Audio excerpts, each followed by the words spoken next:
Just a quick question that Bernie asked. I think there's a lot of confusion about this issue. He asked a question with regards to matrimony and patrimonial descent.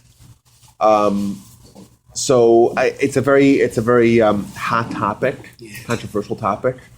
Especially because there's a lot of families in the Jewish community today that are, the mother's Jewish, the father's Jewish, one's Jewish, one's not Jewish. Now, it's has always been presented. I think it's kind of a misnomer. Like there's a misconception about how the Torah presents this whole patrimonial. I hear people saying this all the time.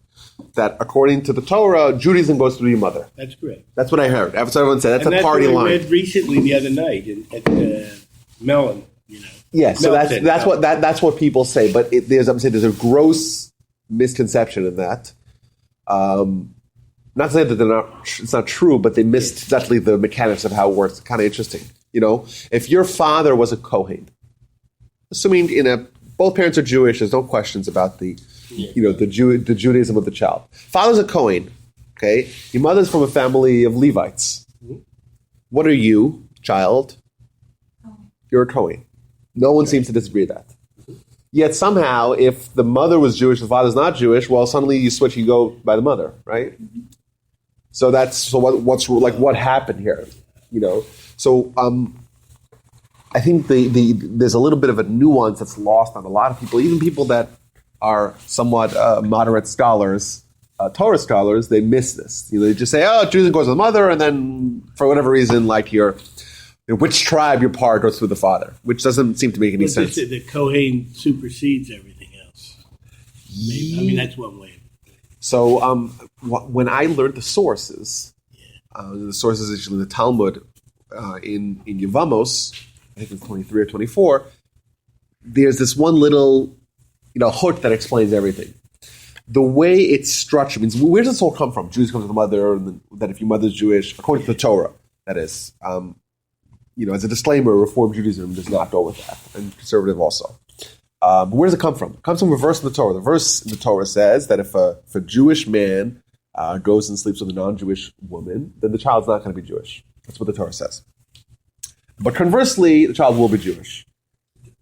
Does it say that? Well, that's that's not an interpretation. Well, where did I read? Now the rationale for it. It's not considered a marriage. You don't need to get all this stuff. Yes, that wouldn't be considered a marriage. Yes, so yes, but it will be a halakhic marriage. Now the rationale for this is very important. We always know who the mother is. Always. We don't always know who the father is. Right. So when you have, like you said, from the halakhic perspective, if a husband and a wife, if it's not a halakhic marriage, how do we know that the husband is indeed the father? How would you know that? You wouldn't know it. It's a guess. Now the truth is, even if someone, two Jews, they're married to each other, how do you know that the father is the father? The Talmud says like this, one of the forbidden sexual activities is to sleep with your daughter. Right. And in fact, it's so stringent that it's one of the very few things that have capital punishment under Jewish law. So let's say some guy slept with his daughter, right? Reprehensible. Now you're going to execute him, right? But there's one problem. You have to know for sure that he's his daughter, that she's his daughter. You have to know for that for sure. How do we know? Well, now we can. Maybe his wife was unfaithful, and maybe he's not the father, and therefore he's not liable. Right. How do we know who the father is? So now we have DNA testing. Of course, that may change everything. But you turn about 2,000 years ago. How do you know that? So the Talmud says that there's a chazaka, there's an assumed knowledge that when you have a husband and wife that are married, right, we assume that the vast majority of sexual experiences she's going to have are going to be with her husband. That's the assumption. Therefore, that assumption is enough to assume that this guy's the father, thus he slept with his daughter. If they're not married to each other, we don't have that assumption. Thus, we have no idea when a woman is not married. We have no idea who the child is. Who the father is. We have absolutely no idea. So what do we have? Just the mother. That's why we follow the mother. So that's the rationale for it. But the mechanics, the mechanics for it is like this. Torah says is that when there is a non-marriage, all we do is look at the mother, right? We disassociate the father. So whoever the father may be, if the father's a Jew, if the father's a non-Jew, doesn't matter. We look just at the mother. But in a regular case, father's Jewish, mother's Jewish, the Judaism comes from the father, of course.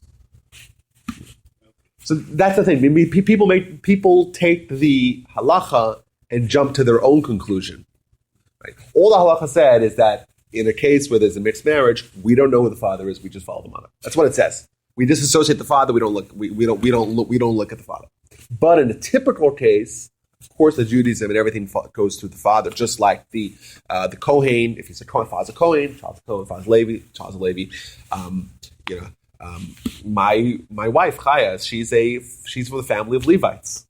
My children are regular Israelites, even though she's a Levite. It comes, that's just the way it is. My wife's daughter.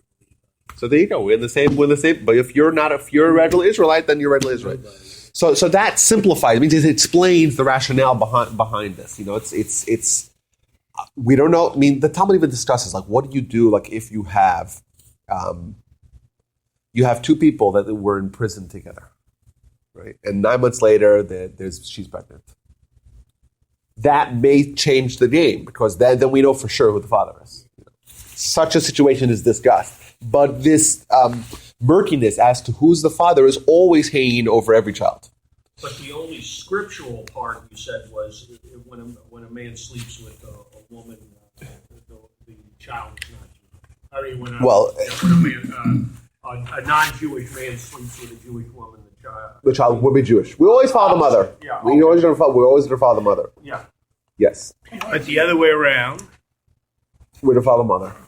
So if the mother's Jewish, child's Jewish. Mother's not Jewish, child's not Jewish. Boils down to mama's unless they baby, convert. daddy's maybe. Huh? Unless she converts. Well, then she's Jewish. But if you have a married couple, he's Jewish, she isn't. Yeah.